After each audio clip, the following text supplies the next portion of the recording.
nervous. It's a combination of the climb and the heat. I have probably the best help I can get in Mark here, who's done this before.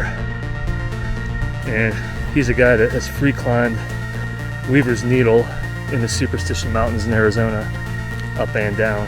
Yeah, Mark did this 6 or 7 years ago. He said the roads out here have gotten a lot rougher. We took the river road and then went north on Black Gap Road, and it was a long drive. So we left the trail at about 4 miles.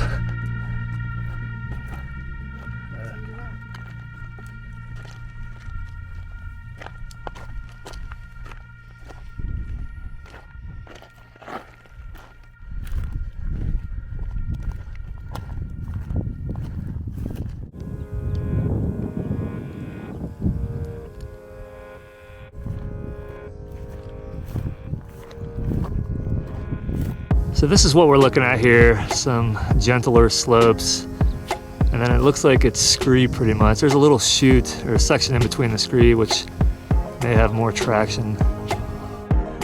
All right, so I'm taking another break. Mark's down a little bit further below, just taking his time. He actually hiked 2 or 3 weeks ago in the Wichita Mountains in Oklahoma, but he has not hiked substantially since we did the 4 highest peaks in Texas together, which was 5 years ago, almost 5 years ago. The strategy is stick close to the bigger rocks as much as you can. Stay on the big rocks. And they seem, for the most part, pretty solid. I got a visual of Mark a little while ago. He was resting, and I can see him now through the bushes. So he's not too far behind me.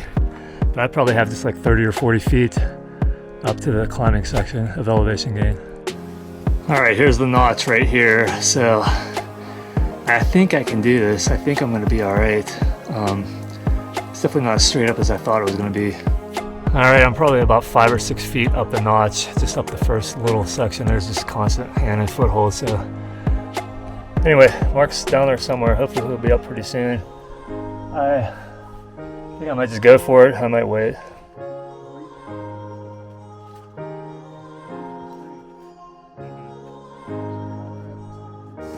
All right, Mark and I made it up the notch. He had to help me with the backpack. I had the rope tied onto me and on the backpack, but it was getting caught here and there.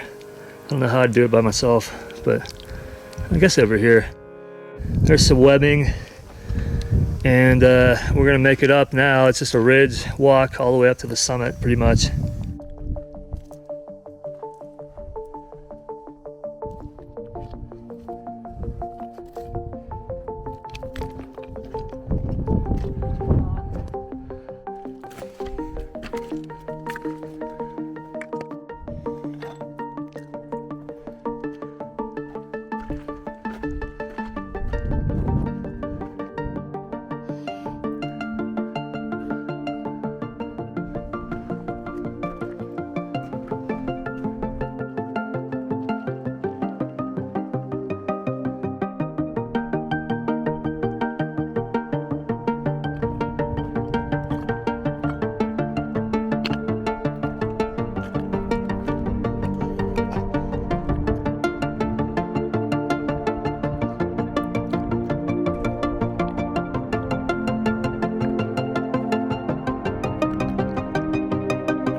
Mark and I made it to the summit of the Elephant Tusk. 4 hours in, 5.63 miles. So we're halfway done.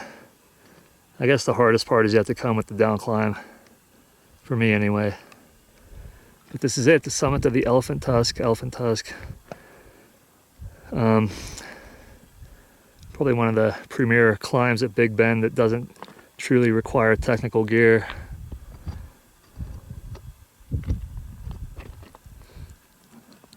It's a hazy day, yeah.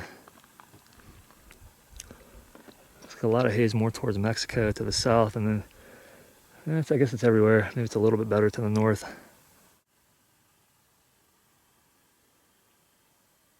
All right, lots of haze in Mexico, but that closer peak is Backbone Ridge. And then I think there's Punta de la Sierra over there, Dominguez Mountain maybe.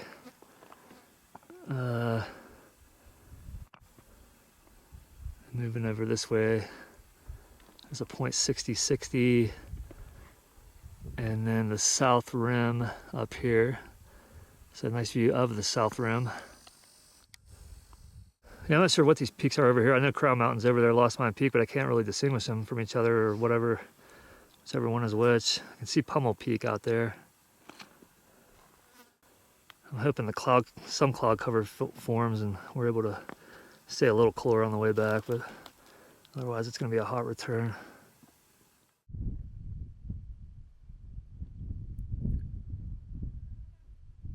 I finally made it up here after looking at it for so many years.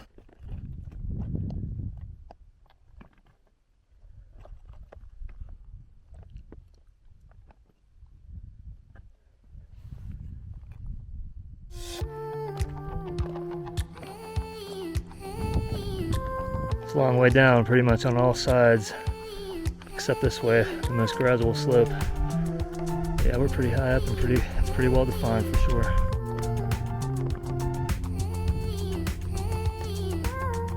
All right, we're on to the steeper section now, just like more of a scrambling section, maybe a couple little climbing sections.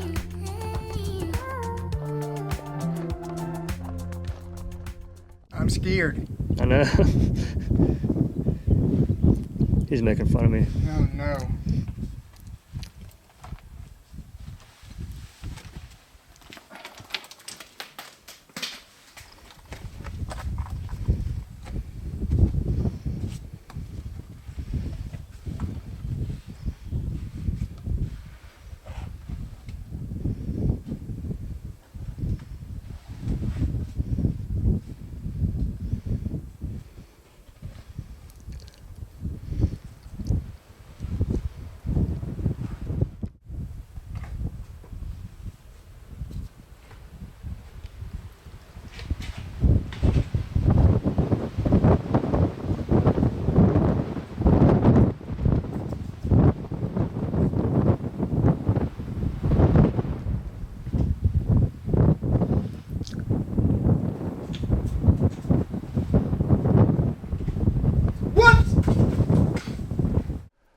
All right, well, as you can see by the footage, Mark made it down with no problems. He makes it look so easy.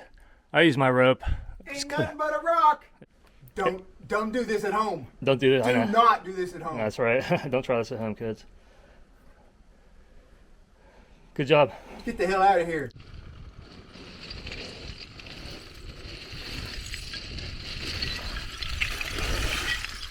We've been done with the scree for a little while. It's gotten a lot easier. And we just have a little bit more of a descent, and then we'll have to cross the canyon back to the trail. Otherwise, it's pretty smooth sailing from here as long as it doesn't get extremely hot down there. Hopefully the breeze keeps up.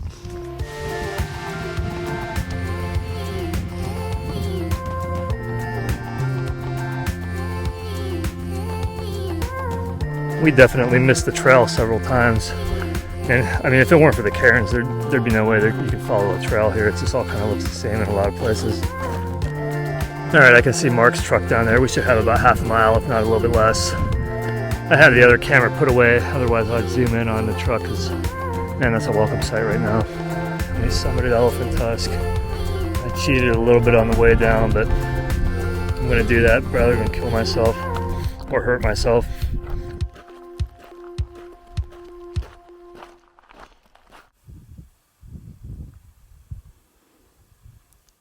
Awesome peak, not the greatest day, but we survived and made it back. So I ended up with almost 11.7 miles, but I did probably an extra, I'd say half a mile retrieving some lost cargo up there. It's probably 11.2 miles, 3,100 feet of elevation gain. It took us 7 hours and 54 minutes. And it's about 4:20 right now. I don't know if I would have made it without Mark. I definitely struggled on the descent of the chute. And definitely wasted a lot of time trying to get my rope untangled and figure everything out, but made it down safely.